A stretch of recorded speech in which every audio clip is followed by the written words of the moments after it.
16वां अध्याय परीक्षित की दिग्विजय तथा धर्म और पृथ्वी का संवाद। सूत जी कहते हैं, शौनक जी, पांडवों के महाप्रयाण के पश्चात भगवान के परम भक्त राजा परीक्षित श्रेष्ठ ब्राह्मणों की शिक्षा के अनुसार पृथ्वी का शासन करने लगे। उनके जन्म के समय ज्योतिषियों ने उनके संबंध में जो कुछ कहा था, वास्तव में वह सभी महान गुण उनमें विद्यमान थे। उन्होंने उत्तर की पुत्री रावती से विवाह किया, जिससे उन्होंने जनमेजय आदि 4 पुत्र उत्पन्न किए, तथा कृपाचार्य को आचार्य बनाकर उन्होंने गंगा के तट पर 3 अश्वमेघ यज्ञ किए, जिनमें ब्राह्मणों को पुष्कल दक्षिणा दी गई। उन यज्ञों में देवताओं ने प्रत्यक्ष रूप में प्रकट होकर अपना भाग ग्रहण किया। एक बार दिग्विजय करते समय उन्होंने देखा कि शूद्र के रूप में कलयुग का राजा का भेष धारण करके एक गाय और बैल के जोड़ों को ठोकरों से मार रहा है। तब उन्होंने उसे बलपूर्वक पकड़कर दंड दिया। शौनक जी ने पूछा, महाभाग्यवान सूत जी, दिग्विजय के समय महाराज परीक्षित ने कलयुग को दंड देकर ही क्यों छोड़ दिया, मार क्यों नहीं डाला? क्योंकि राजा का वेश धारण करने पर भी था तो वह अधम शूद्र ही जिसने गाय को लात से मारा था। यदि यह प्रसंग भगवान श्री कृष्ण की लीला से अथवा उनके चरण कमलों के मकरंद रस का पान करने वाले रसिक महानुभावों से संबंध रखता हो तो अवश्य कहिए। दूसरी व्यर्थ की बातों से क्या लाभ, उनमें तो आयु व्यर्थ नष्ट होती है। प्यारे सूत जी, जो लोग चाहते तो मोक्ष हैं, परंतु अल्प आयु होने के कारण मृत्यु से ग्रस्त हो रहे हैं, उनके कल्याण के लिए भगवान यम का आवाहन करके उन्हें यहाँ शांति कर्म में नियुक्त कर दिया गया है। जब तक यमराज यहाँ इस कर्म में नियुक्त है, तब तक किसी की मृत्यु नहीं होगी। मृत्यु से ग्रस्त मनुष्य लोक के जीव भी भगवान की सुधा तुल्य लीला कथा का पान कर सकें, इसलिए महर्षियों ने भगवान यम को यहाँ बुलाया है। एक तो थोड़ी आयु और दूसरे कम समझ, ऐसी अवस्था में संसार के मंद भाग्य विषयी पुरुषों की आयु व्यर्थ ही बीती जा रही है। नींद में रात और व्यर्थ के कामों में दिन। सूत जी ने कहा, जिस समय राजा परीक्षित कुरुजांगल देश में सम्राट के रूप में निवास कर रहे थे, उस समय उन्होंने सुना कि मेरी सेना द्वारा सुरक्षित साम्राज्य में कलयुग का प्रवेश हो गया है।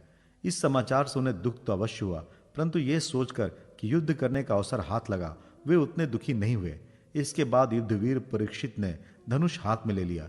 वे श्याम वर्ण के घोड़ों से जुते हुए सिंह की ध्वजा वाले सुसज्जित रथ पर सवार होकर दिग्विजय करने के लिए नगर से बाहर निकल पड़े।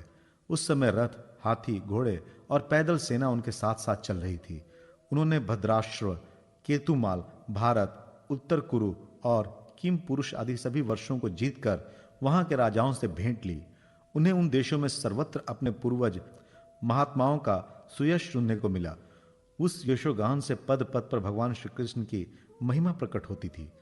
इसके साथ ही उन्हें यह भी सुनने को मिलता था कि भगवान श्री कृष्ण ने अश्वत्थामा के ब्रह्मास्त्र की ज्वाला से किस प्रकार उनकी रक्षा की थी। यदुवंशी और पांडवों में परस्पर कितना प्रेम था तथा पांडवों की भगवान श्री कृष्ण में कितनी भक्ति थी।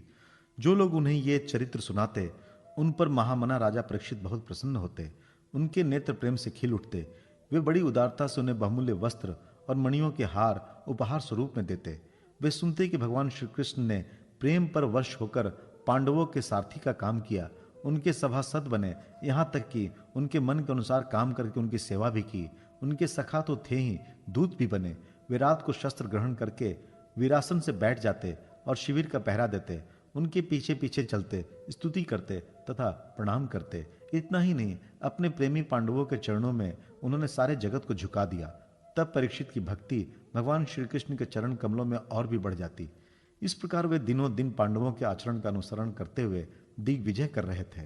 उन्हीं दिनों उनके शिविर से थोड़ी ही दूर पर एक आश्चर्यजनक घटना घटी। वो मैं आपको सुनाता हूँ।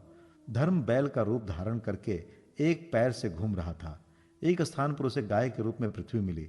पुत्र की मृत्यु से दुखनी माता के समान उसके नेत्रों से आंसुओं के झरने झर रहे थे। उसका शरीर श्रीहीन हो गया था। धर्म पृथ्वी से पूछने लगा। धर्म ने कहा, कल्याणी, कुशल से तो हो ना? तुम्हारा मुख कुछ मलिन हो रहा है, तुम श्रीहीन हो रही हो। मालूम होता है तुम्हारे हृदय में कुछ न कुछ दुख अवश्य है। क्या तुम्हारा कोई संबंधी दूर देश में चला गया है, जिसके लिए तुम इतनी चिंता कर रही हो?